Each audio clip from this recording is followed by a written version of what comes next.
So welcome back to my channel. So today we are going to discuss a very important topic, that is the biochemical test for detecting the megaloblastic anemia and also the functions of vitamin B12 and folic acid. So it's a combined topic, so it's very important. A lot of university questions were asked, a lot of entrance examination questions were asked, a lot of multiple choice questions were asked. It's very important topic. It's a very conceptual topic, and also it's a very much integration topic with your biochemistry. So many students used to have a lot of confusion regarding this topic. So today, after watching this video, you won't be having any sort of confusion and you will be able to solve any type of MCQs which were asked from this topic. So without wasting much time, let's get into the video. So basically we all know that vitamin B12 and folic acid, both vitamin B12 and folic acid deficiency can cause what? Can cause megaloblastic anemia along with macrocytosis. You will be seeing large RBC and also nuclear cytoplasmic asynchrony in case of vitamin B12 deficiency and folic acid deficiency. And vitamin B12 deficiency and folic acid deficiency can cause what? Will be causing the megaloblastic anemia. Now, why this is causing megaloblastic anemia? That is a very important question. So, we all know that from your biochemistry knowledge, we all know that homocysteine is converted to methionine. Homocysteine is converted to methionine with the help of vitamin B12. Homocysteine is converted to methionine with the help of vitamin B12. How this is actually taking place?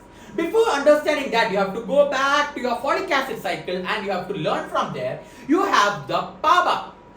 What is PABA? Para-amino benzoic acid.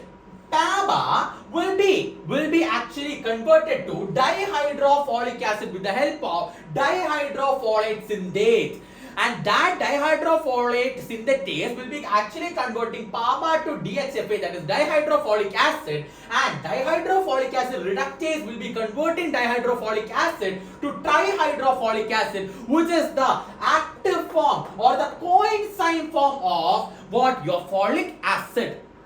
So trihydrofolic acid, that is THFA, is what? It's the active form or the coenzyme form of your folic acid. Now, you will be having this homocysteine.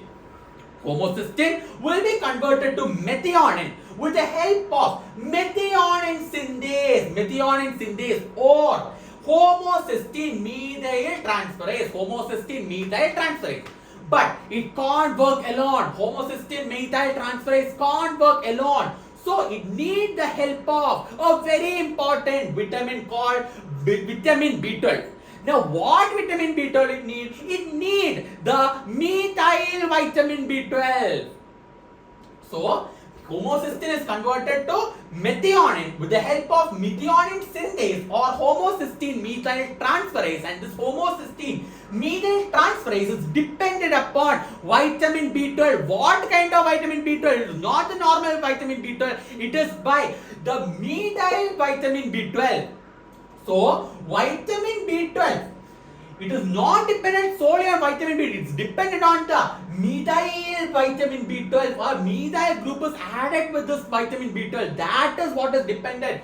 This methionine synthase or the homocysteine methyl transferase is actually dependent upon the methyl group attached vitamin B12. And from where this methyl group is coming? Methyl group is actually coming from this THFA. This THFA, the trihydrofolic acid, that coenzyme from the active form of the folic acid, is actually combined with the methyl group and is present in our body. This methyl group, that is the methyl THFA, will be releasing in methyl group to whom? To the vitamin B12, and vitamin B12 is getting the methyl group, and now vitamin B12 is happy because it is now methyl vitamin B12, and this methyl THFA is converted to THFA by losing or by donating its methyl group to vitamin B12, and now vitamin B12 combines with whom? Homocysteine methyl transferase, or it will be acting along with the homocysteine methyl transferase to convert the homocysteine to methionine. This is what is the process. Now comes a very important question. What do you mean by folate trap?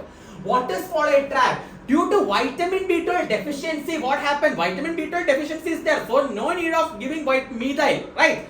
So methyl group is not, so there is no need of giving the methyl group or donating the methyl group by THFA. So what happened? The amount of methyl THFA in your body increases and the amount of THFA will be decreased in your body. So trihydrofolic acid level decreases and methyl THFA level increases in your body, and this is what is called by the famous name folate trap. That is what is called folate trap. It's very important question. It's a very important previous year question, your MCQ question, your university question. It's a very important biochemistry question. That is what is folate trap. What is folate trap? Methyl THFA level will be increased in your body and THFA level will be decreased in your body in what? Vitamin B12 deficiency.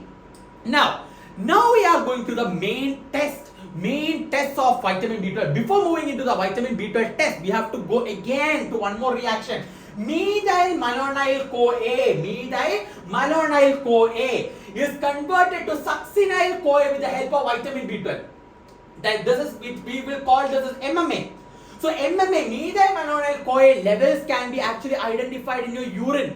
So that is also a very important test, right? So methylmalonyl CoA is converted to vitamin B12, is converted to succinyl CoA with the help of vitamin B12, and the succinyl CoA is very important for what? Myelin sheath production. It is very important for myelin sheath production. Now what happens is, in your vitamin B12 deficiency or in your folic acid deficiency or in combined deficiency of vitamin B12 and folic acid, we are going to do the different tests. All these chemical cut tests we are going to analyze and we are going to confirm whether it is vitamin B12 deficiency or it is folic acid deficiency or it is a combined deficiency of both. So talking about the vitamin B12 deficiency, you are first going to identify methyl THFA levels. So if it is a vitamin B12 deficiency, so what is happening? Vitamin B12 deficiency, then here there will be folate trap. Methyl THFA levels will be increased because there is no need to donate the methyl group right now because vitamin B12 is not there. So methyl THFA level increases, THFA level decreases. So vitamin B12 deficiency, you are going to again get what? Folate trap. Folic acid trap is actually happening there. So methyl THFA level will be very much increased. Now MMA levels. Now vitamin B12 is not there, right? So what happens to methylmalonyl CoA or the MMA levels? You will be checking in the urine. It is very high. It is very high. Now, what happens to the homocysteine levels? Vitamin B12 is not there to convert to methionine. So what happens? Homocysteine levels will also be increased in the body. Now, folic acid deficiency. In folic acid deficiency, what is the condition of methyl THFA? Methyl THFA level will be what? Very much decreased. In what case of folic acid deficiency? Here, methyl THFA levels will be very much decreased because there is no folic acid, right? So how THFA will be formed? How methyl THFA then will be formed? So methyl THFA levels will be decreased and homocysteine levels will be very high in your body because methyl THFA is not formed, methyl THFA levels decreases, therefore homocysteine level will be increased because vitamin B12 along with the folic acid is required for the conversion of homocysteine to what? Methionine, right? Now MMA levels, vitamin B12 and also you will be just needing what? This vitamin B12 is just needed for the conversion of methylmalonyl CoA to succinyl CoA, but homocysteine to methionine, it is dependent upon what? Vitamin B12 along with folic acid. But methylmalonyl CoA, is folic acid required for this step? There is no requirement of folic acid. Therefore, folic acid deficiency, methylmalonyl CoA will be very much normal. It is normal. Now, if it is a both vitamin B12 and folic acid deficiency, methyl THFA level, if it is a both, B12 is not there, folic acid levels are not there, so methyl THFA levels will be very low. Right, because there is no folic acid, there is no vitamin B12, homocysteine conversion to methionine, that conversion will be hampered. So what happens to the homocysteine level? Homocysteine level will be very much elevated because vitamin B12 is not there, folic acid is not there, so this homocysteine will be very much increased.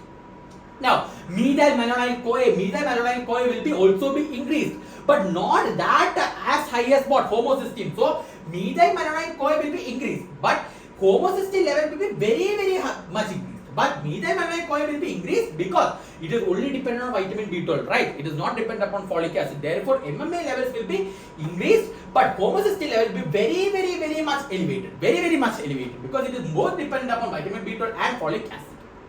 right? So that is actually therefore what vitamin B12 plus folic acid deficiency. So I think you all must have understood what I have taught you. These are the biochemical tests what you will be doing in order to identify vitamin B12 deficiency, folate deficiency, and also the combined deficiency of vitamin B12 and folic acid deficiency. Or in fact, these are all the tests what you will be doing. These are the biochemical tests what you will be doing in the lab or the biochemistry lab in order to identify what megaloblastic anemia. I think you all must have understood this topic in great detail. If you might have understood this topic, then please do like my video. If you have any doubts, please do comment on my comment section below, and also please do subscribe to my YouTube channel and share this to maximum number of friends, because it's very important topic. It's a very important topic for most of the university questions and also for your entrance examination. And till then, it's me Pranab Pinar signing off. Bye bye.